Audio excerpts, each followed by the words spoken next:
So I'm eager to get back today to a field that I've been on many times in the past with my 9-inch coil.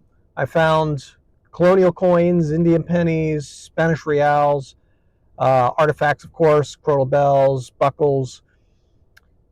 The house dates back to the 1830s, 1820s, and yeah, it's an interesting field. It will be muddy today. I'm not looking forward to that, but it's the first mild day we've had here in January, so I'm eager to get on, give it a go with my new 11 by 13-inch coil, and see how we get on. I think they've also been doing some work in the field, moving some soil, so that might also help us find a few more objects, but we'll give it a go and see what we find. Okay, we're going to be using the DeepHC program with some modifications suggested by Gary Blackwell for hitting deeper targets. So what we want to do is adjust the iron volume up to 10, leave reactivity at 2, leave audio response at 4, discrimination stays at 9, and sensitivity stays at 93, but frequency we're going to push. We're going to push up to 24, and that's it. We're going to see how it goes.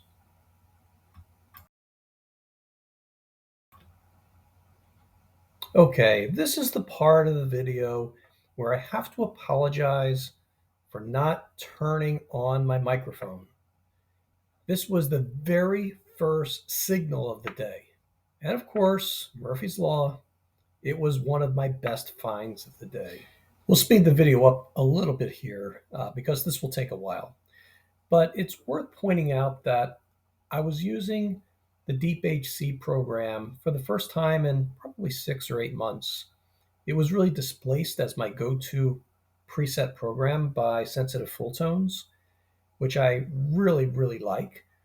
But having seen Gary Blackwell's video, I chose to go out with it and use the modifications that he mentioned on iron volume um, and um, and frequency, and really just stayed with the program and found I really was truly getting more depth than I can remember. So here we have it. We've got the point out, and it is a Colonial copper. Here's another view of it, just to give you an idea. It's a little rough, not a lot of detail showing up initially, but we'll give it a good clean, and we'll see what we get. Here's a look at the hole, and you can see from the hole, it's a good 10 inches down underneath the pine tree. So that was a deep, deep signal. Okay, apologies for my mic not working earlier, so hopefully now you hear me better. The owner's digging a trench here, and so just detecting alongside. Have a signal here. It's just off to the side of the hole. I'm going to dig it and see what it is. It's coming up to 72, 73. Maybe an Indian penny. It's kind of Indian penny territory. And, well, let's see what we have. And that's what we have. We have a pull tab. Old style. So we're getting old pull tabs, which is always nice, but not exactly what we're looking for today. Okay, we have a real strong 71, 72. Honestly, it's a little too strong, but we're going to try this little trick. I'm going to try this little trick from Gary. Try to pinpoint it. Okay, we are on it right there, and then we'll hit pinpoint a second time, and it disappeared. So we could be dealing with a deep object here. We're going to give it a dig and see what we get.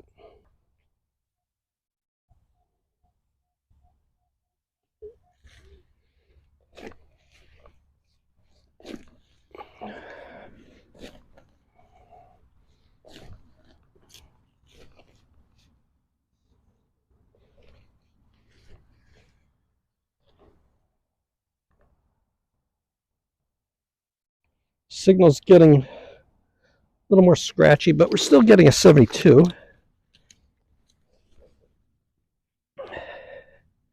It's in the hole, deeper still.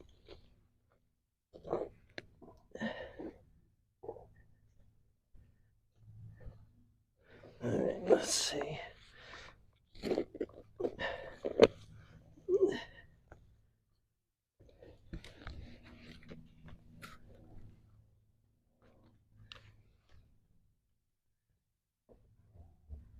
Here we go. It's out of the hole.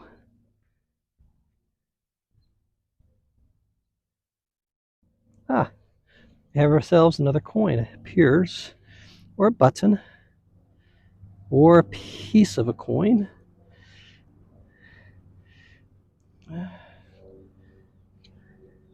Oh, that was the imprint. And there it is. It looks like it's probably a coin, Indian penny size, and I think it is an Indian penny. It's starting to, yeah, we got ourselves an Indian penny here. All right, we're gonna give this a go here, see what we got. It's a nice signal, and see what we find. Recalibrate exactly where we're at.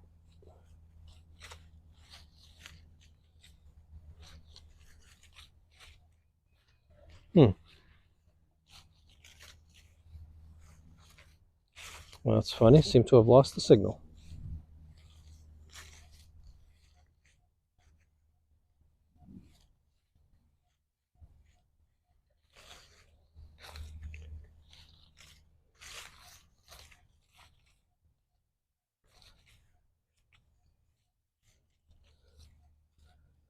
Right here, we got an 88. So this is the one we're going to dig right here. And I'll turn you around. Got a nice 88 here.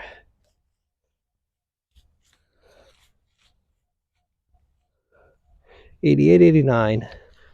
So let's.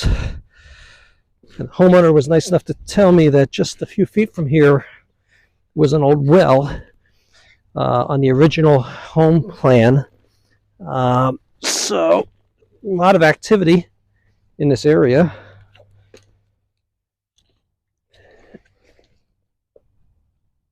We are on the HC, and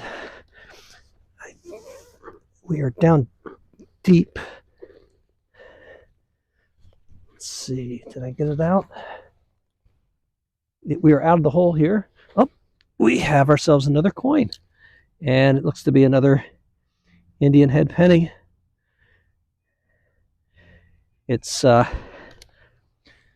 bit green, but it's an Indian, and we will clean it up a bit later. Have a closer look.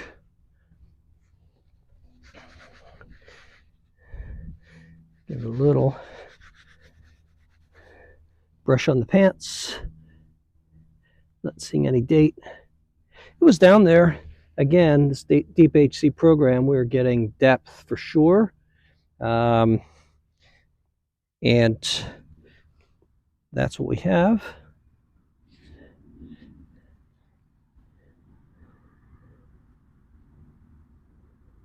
Clean it up and take a closer look later.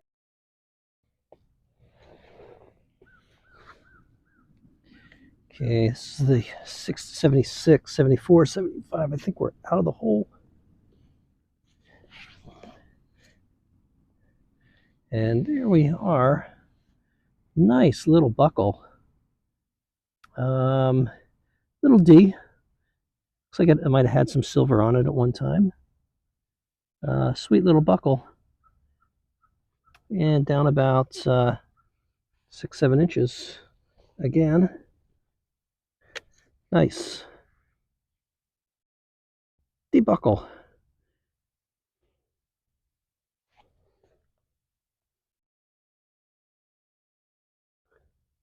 Looks like we have ourselves a dime.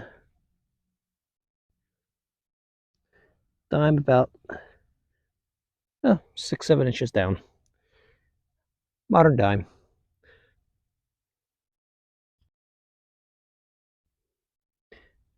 This looks like it's a nickel. And deep nickel on Deep HC. Quarter. That is a quarter. It's modern.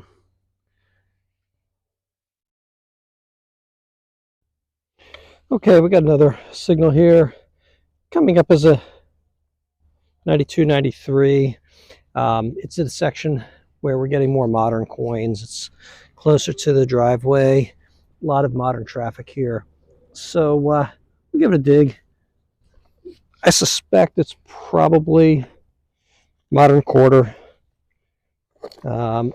Such a loud signal. But you never know. This property can always yield interesting surprises. And here we go. We have a coin. And actually, we have an interesting surprise. This is not a quarter. It is larger than a quarter. It is in decent shape.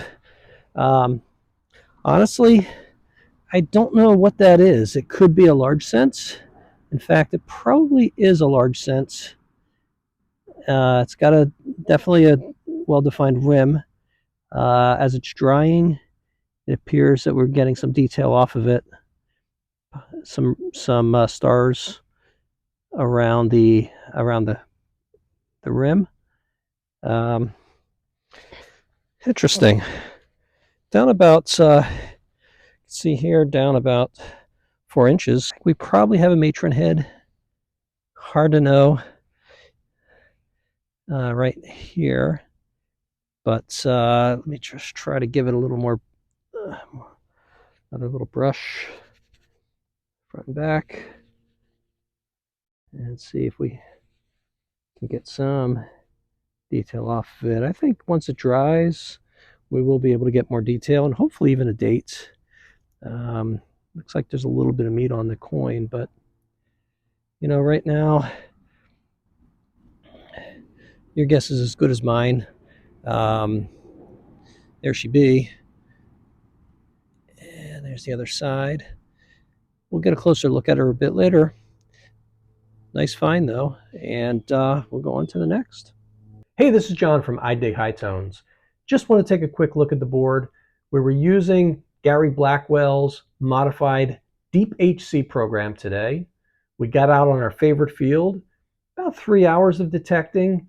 The weather was nice, in the high 50s for a late January day in the Northeast. Can't beat that. It was a little bit muddy, but we persevered and we got some targets. Nothing spectacular, no silver, but we had some nice finds. So let's take a look. Okay, here we are. So here first we've got our modern coinage. We hit for the cycle, quarter, dime, nickel, penny, zinc and Lincoln. Then we've got some older targets. Indian penny, which is really mostly toast, but it's an Indian, it's a heavy, you can feel the difference between that and a Zincan. Really nice D buckle, small, petite buckle, really nice patina. Definitely has some age to it. I'd say late 1700s, early 1800s. Really nice little D buckle there. And then 2 nice coins. Love this, large cent. Needs a little more work. It's a matron, looking to the left. 1835 is what I've best I can do after taking a close look at it. You can see the star pattern around her head, and on the back you've got the 1 cent. So nice big signal, not far from the house. And this was a nice surprise. This is the back here that you're looking at, and if you look closely, you see Britannia. Okay, quick history lesson here. That's not Britannia. That's a Connecticut copper, and that's Liberty on the back, not Britannia.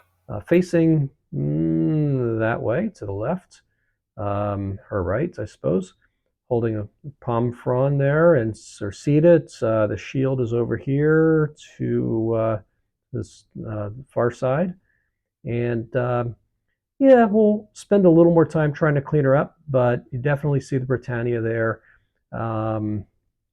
And here you've got some sort of a portrait. It's very difficult to make out, but this is Colonial copper, or maybe a King James, I'm sorry, King George II, King George III, Colonial copper. But it's definitely Colonial era copper, and a nice find. This field has produced other Colonials and other King George coins as well. So you get both the British coinage and you get Colonials, proper Colonials.